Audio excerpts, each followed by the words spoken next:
जय हिंद साथियों, नमस्कार। हमारे यूट्यूब चैनल NCERT स्टडी में आपका बहुत बहुत स्वागत है।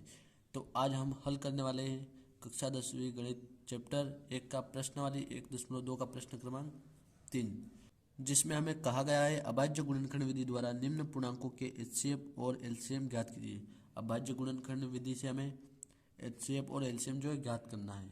सवाल हमें 3 दिए गए हैं। पहला है 12, 15 और 21 का। हमें अभाज्य गुणनखंड विधि से HCF और LCM ज्ञात करना है। तो आइए हम सवाल को हल करते हैं। तो हम सबसे पहले पहला सवाल जो है हल करेंगे। तो हम इसको थोड़ा इधर साइड से जो है समझते हैं। इसके हम गुणनखंड निकालेंगे 12 के। तो 2 से इसमें भाग जाएगा, 6 आएगा। फिर 2 से जाएगा तो 3, फिर 3 एकम 3 होता है। फिर 15 का हम गुणनखंड निकालेंगे तो ये 3 से जाएगा, 3 पंजे होता है 15 और 5 एकम 5। अब 21 का हम गुणनखंड निकालेंगे, ये जाएगा 3 से, 3 7 21 और 7 एकम 7। तो अभी जो यहाँ पर है ये हमें जो है कॉपी में नहीं करना है। ये जो है एक रफ है, रफ में से हमें करना है। और जो हमें कॉपी में जो करना है वो हमें डायरेक्ट जो है 12 के जो गुणनखंड है यानी ये हमें जो प्राप्त हुए इनको हमें लिखना है। 2 गुणे 3, फिर बराबर 15 के गुणनखंड हमें लिखना है 3 गुणे 5। फिर 21 के गुणनखंड हमें लिखना है 3 गुणे 7। इसके बाद हम इसका HCF ज्ञात करेंगे। तो यहाँ हम लिखेंगे HCF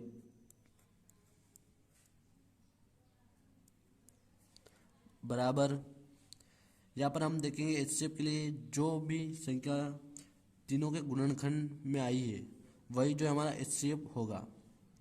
तो यहाँ पर तीनों के गुणनखंड में 3 आया है, इसलिए यहाँ पर इसका HCF रहेगा 3।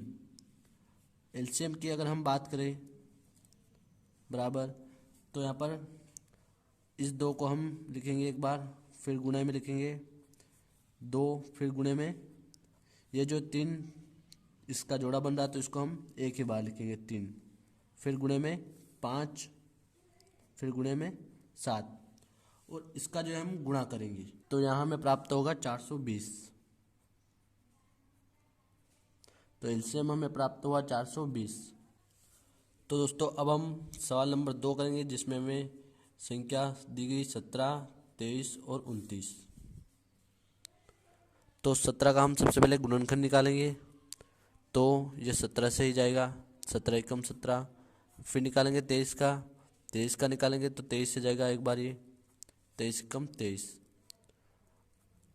और 29 का अगर निकालेंगे तो 29 का भी एक ही बार जाएगा, 29 एकम 29। तो हमने पहले भी कहा था इसको जो है रफ में करना है हमें। और यहाँ पर हम लिखेंगे बराबर 17 के जो हमें गुणनखंड प्राप्त हुए बराबर 17 और 23 के जो हमें गुणनखंड प्राप्त हुए 23, 29 के हमें गुणनखंड प्राप्त हुए 29। तो अब हम इसका HCF और LCM जो है ज्ञात करेंगे। तो यहाँ हम लिखेंगे HCF बराबर, तो यहाँ देखते हैं जोड़ा किसका बन रहा है। तो यहाँ पर जोड़ा किसी भी संख्या का नहीं बन रहा है, तो हम लिखेंगे यहाँ पर HCF जो है 1 रहेगा। LCM की अगर हम बात करते हैं तो LCM निकालेंगे तो 17, 23 और 29 का यहाँ पर गुणा होगा। 17, 23 और 29 का हम गुणा करेंगे। तो इसका हम गुणा करेंगे तो यहाँ हमें प्राप्त हुआ 11,339। LCM जो हमें 11,339 प्राप्त हुआ। तो दोस्तों अब हम इसका सवाल नंबर 3 हल करते हैं, जिसमें हमें 8, 9 और 25 जो है संख्या दी गई है। तो इसका सबसे पहले हम गुणनखंड निकालते हैं।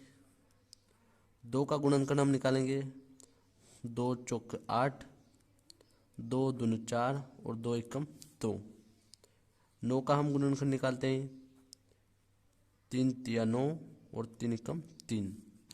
फिर 25 का हम गुणनखंड निकालते हैं तो ये जाएगा 5 से, 55 का 25, 5 एकम 5।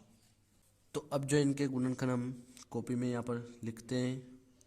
8 के गुणनखंड हमें प्राप्त हुए 2 गुणे 2 गुणे 2, और 9 के हमें गुणनखंड प्राप्त हुए 3 गुणे 3। फिर 25 के हमें जो है गुणनखंड 5 गुणे 5 प्राप्त हुए। अब जो है हम इसका एचसीएफ और एलसीएम निकालेंगे। तो सबसे पहले हम एचसीएफ निकालते हैं। तो एचसीएफ के लिए कोई भी संख्या जो है उसका जोड़ा बनना चाहिए। जोड़ा किसी का भी नहीं बन रहा है, इसलिए इसका भी एचसीएफ जो है 1 रहेगा। और एलसीएम अब हम ज्ञात करते हैं। हम लिखेंगे 2 गुणे 2 गुणे 2, फिर उसके बाद गुणे में 3 गुणे 3, फिर गुणे 5 गुणे 5। या फिर हम इसको इस प्रकार भी लिख सकते हैं 5 का वर्ग और 3 का वर्ग, इस प्रकार भी लिख सकते हैं हम। बराबर अगर हम इसका गुणा करेंगे तो हमें यहाँ पर प्राप्त होगा 1800। एक बार आप इसे रफ में कर देख लीजिएगा इसका गुणा। तो दोस्तों आशा करता हूँ आपको सवाल समझ में आ ही गया होगा। धन्यवाद दोस्तों।